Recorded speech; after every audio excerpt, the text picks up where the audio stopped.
এখন আমরা আলোচনা করছি ক্লাস 10-এর 6th লেসনের এক্সারসাইজ 6। এখানে একটা রিপোর্ট আছে তোমাদের টেক্সট বইয়ের প্রশ্নতে। যদিও এই রিপোর্টটি ততটুকু এবার পরীক্ষা আসার চান্স নেই, কেননা এবার মাধ্যমিক পরীক্ষায় কিন্তু রিপোর্ট ইতিমধ্যে চলে আসছে। 2025 সালের যারা পরীক্ষা দিয়েছে সেই 2025 সালের পরীক্ষা কিন্তু রিপোর্ট ইতিমধ্যে চলে আসছে। আসার চান্স কম, কিন্তু আবার বলাও যায় না কখন পরীক্ষা চলে আসে, যেহেতু মাধ্যমিক পরীক্ষা তাই আমাদের জেনে রাখা ভালো।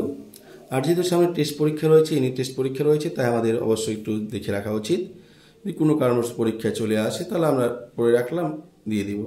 ঠিক আছে, তাহলে দেখো আমি কিন্তু প্রতিনিয়ত প্রতিটি এক্সারসাইজের ভিডিও আপলোড করে তোমাদের জন্য দিচ্ছি, এবং অবশেষে যখন এই ভিডিওগুলি দেওয়া শেষ হয়ে যাবে তোমাদের পাঠ্য বইয়ের, তোমাদের ইংরেজি টেক্সট বইয়ের যে সমস্ত এক্সারসাইজগুলি অনুশীলনীগুলি আছে সেগুলির প্রশ্ন যখন দেওয়া শেষ হয়ে যাবে, তারপর আমি কিন্তু রিপোর্ট বলো, নোটিশ বলো, বা লেটার বলো, বা স্টোরি বলো, প্রতিটি বানিয়ে লেখা শেখাবো। সেই বানিয়ে কীভাবে লিখতে হয় সেটার মধ্য দিয়ে আমি তোমাদের কিন্তু শেখাবো, যাতে মাধ্যমিক পরীক্ষায় যে কোনো প্রশ্ন আসুক না কেন তোমরা যাতে অবশ্যই রাইটিং স্কিলে পুরো 30 নাম্বার উত্তর করতে পারো এবং 28-29 নাম্বার সবাই পেয়ে যেতে পারো। সেই ভিডিওগুলি পেতে হলে, লিঙ্ক পেতে হলে, যারা নাকি এখনও চ্যানেলটিকে সাবস্ক্রাইব করোনি তারা অবশ্যই চ্যানেলটিকে সাবস্ক্রাইব করে নাও। যখন আমি সেই ভিডিওগুলি আপলোড করবো তোমরা কিন্তু সবার আগেই পেয়ে যাবে। ইতিমধ্যেই কিছু ভিডিও আপলোড করা হয়ে গেছে, কোনো নিয়ম এখন আমি আলোচনা করিনি, সেগুলো তোমরা দেখে নেবে। অবশ্যই এর ডিসক্রিপশন বক্সে লিঙ্ক দেওয়া আছে, সেখানে তোমরা সার্চ করলেই পেয়ে যাবে। তাহলে শিক্ষার্থী বন্ধুরা কী বললাম, যে এবার মাধ্যমিক পরীক্ষায় কিন্তু মাধ্যমিক পরীক্ষায় যারা 2026 সালে পরীক্ষা দেবে তাদের জন্য গুরুত্বপূর্ণ সবচেয়ে বেশি সেটা হচ্ছে কি পার্সোনাল লেটার, তারপরে গুরুত্বপূর্ণ বিষয় রয়েছে নোটিশ, গুরুত্বপূর্ণ বিষয় রয়েছে স্টোরি। এই তিনটি জিনিসই আমি কিন্তু নিয়ম ধরে লেখাবো, এবং প্রথমে কিছু কমন ধরে লেখাবো, তারপর নিয়ম ধরে যাদের পরীক্ষা কমন না আসলেও তোমরা লিখতে পারো সেটা শেখাবো।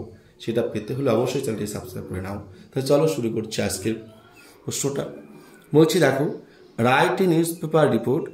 একটা নিউজ পেপার রিপোর্ট লিখবে উইদিন 100 ওয়ার্ডস, 100টি শব্দের মধ্যে। On the incident of burglary, বলছে দেখো burglary in a flat in Kolkata using the following points, অর্থাৎ নিচে সূত্রগুলি বা পয়েন্টগুলো ধরে লিখবে যে কলকাতার একটি ফ্ল্যাটে ডাকাতি হয়েছে। এবার নিচের সূত্র কি বলা আছে দেখো, বলা আছে দেখো কি বলা আছে, ডেট অ্যান্ড প্লেস, কবে হয়েছে, কখন, কবে হয়েছে, কোথায় হয়েছে। ডেট মানে তারিখ, প্লেস মানে জায়গা, টাইম কখন হয়েছে। অকুপান্স অফ দ্য হাউস, সেই বাড়িতে সদস্যকে যারা ছিল, কারা কারা ছিল। মেম্বার অফ রবার্স, ডাকাতের সংখ্যা, সদস্য সংখ্যা কত। লিস্ট অফ আর্টিকেল স্টোলেন, কী কী জিনিস খোয়া গেছে। পুলিশ ইনভেস্টিগেশন, অর্থাৎ পুলিশ তদন্ত শুরু করেছে। এগুলির ভিত্তিতে আমরা কিন্তু এই রিপোর্টটা লিখব। এবার যে কোনো রিপোর্ট লিখতে গেলে আমাদের একটা নামকরণ করতে হয়, তাই এখানে একটা নামকরণ করেছি। এবার যেহেতু এটা কলকাতা একটা ফ্ল্যাটে ডাকাতি, তা আমরা এখানে ফ্ল্যাট কিংবা হাউস লিখতে পারি। দেখো কী হচ্ছে, burglary in Kolkata, burglary in Kolkata dash by a staff reporter, এটা আমরা কিন্তু লিখেছি। মনে রাখবে নামকরণ কিন্তু তোমাদের দিতেই হবে, নামকরণ না দিলে কিন্তু তোমরা কিন্তু ঠিকঠাকভাবে নাম্বার পাবে না। এবার দেখো, যেদিন ঘটনাটা ঘটেছে তার পরের দিনে ডেটটা এখানে দিতে হবে। ঠিক আছে, যেদিন ঘটনাটা ঘটেছে তার পরের দিনই ডেটটা দিতে হবে, কেননা ঘটনাটি আগে ঘটে, পরের দিন খবরের কাগজে কিন্তু বের হয়, এটা কিন্তু খবরের কাগজে বের হওয়ার তারিখ। এবার ধরে না 29 তারিখ ঘটনা ঘটেছে, আমরা 30 তারিখ খবরের কাগজে করছি, তাহলে 30/4/2025, অর্থাৎ 2025 সালের 30শে এপ্রিল কলকাতাতে।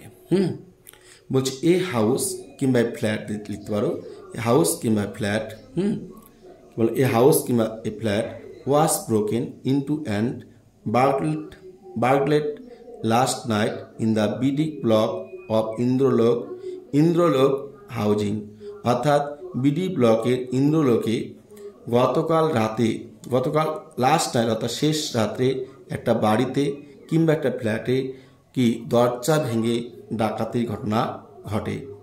দ্য বাগলার্স ডাকাতেরা ওয়েটেড অপেক্ষা করছিল টিল 2 in the night, রাত 2টা পর্যন্ত।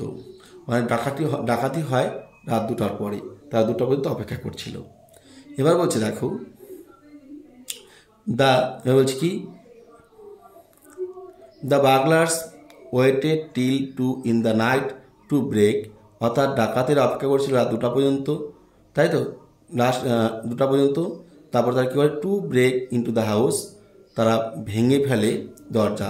ইন দ্য হাউস বাড়িতে হতে পারে না, বাড়ির কোনো একটা অংশ অর্থাৎ দরজা ভেঙে থ্রো দ্য ব্যাক, বারান্দা কোথায় ভাঙে, বাড়ির পিছনে যে বারান্দা আছে সেই বারান্দার পিছন দিকে ভেঙে তারা ভেতরে প্রবেশ করে। দ্য অকুপান্টস মিস্টার অ্যান্ড মিসেস রায়, এবার সেই বাড়ির যে সদস্য ছিল, বাড়ির যে বাসিন্দা ছিল মিস্টার রয় এবং মিসেস রয় ওয়ার আনহার্ট, তারা কোনো আঘাতপ্রাপ্ত হননি। অর্থাৎ হয়তো সেই ডাকাতি করার সময় হয়তো তারা কোনোরকমভাবে প্রতিবাদ করেনি বা বাধা দিতে চাননি, তাই তারা কোনো আঘাতও পাননি। অ্যান্ড মনে রাখবে ডাকাতরা কখন আঘাত করে, যখন তাদের ধরতে চাবে, তাদের বের হতে দিতে চাবে না, তাদেরকে পুলিশের ভয় দেখাবে কিংবা টাকা পয়সা কিছু দিতে চাবে না, তখনই ভয় দেখাবে না। কিন্তু এখানে হয়তো তারা তেমন কিছু ভয়টা দেখায়নি, তারা জোর করেনি তাই ভয় দেখায়নি, অর্থাৎ তারা বাধা প্রদান করেনি, তারা ভয় পেয়েছিল তাই তারা আঘাতপ্রাপ্ত হননি। এবার বলছে অ্যান্ড এবং হ্যাভ লস্ট এ কমপ্লেন্টস, তারা একটা অভিযোগ দায়ের করে in the local police station, তাদের এলাকায় যে থানা রয়েছে সেই থানাতে। দ্য রবার্স, ডাকাতেরা সাসপেক্টেড, অনুমান করা হচ্ছে বা সন্দেহ করা হচ্ছে 2B3 ইন নাম্বার, সংখ্যায় ছিল 3 জন, অর্থাৎ ডাকাতেরা ছিল অনুমান সাপেক্ষেও 3 জন। Have stolen cash or RS 2 lakhs, অর্থাৎ তারা নিয়ে গেছে নগদ 2 লক্ষ টাকা, অ্যান্ড জুয়েলারি ওর 1 lakh, এবং 1 লক্ষ টাকার গহনা।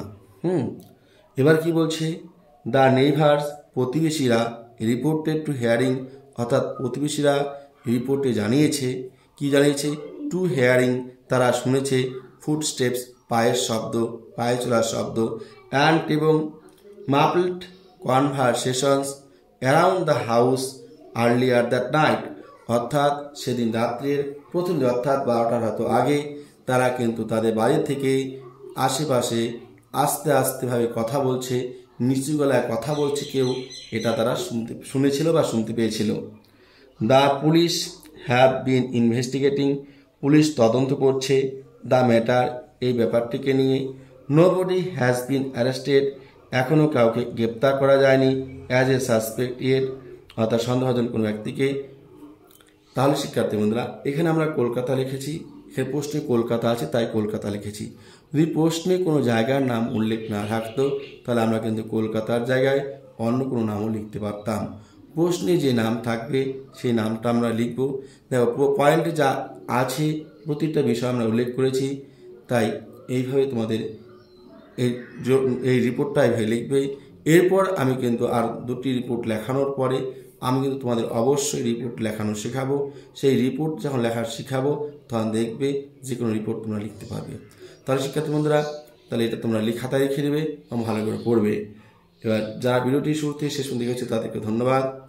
আর অবশ্যই তোমাদের কিন্তু একমাত্র কাজ পড়াশোনা করা, সেই পড়াশোনা করবে এই আশা রেখে আবার খুব তাড়াতাড়ি দেখা হচ্ছে পরবর্তী ভিডিও নিয়ে।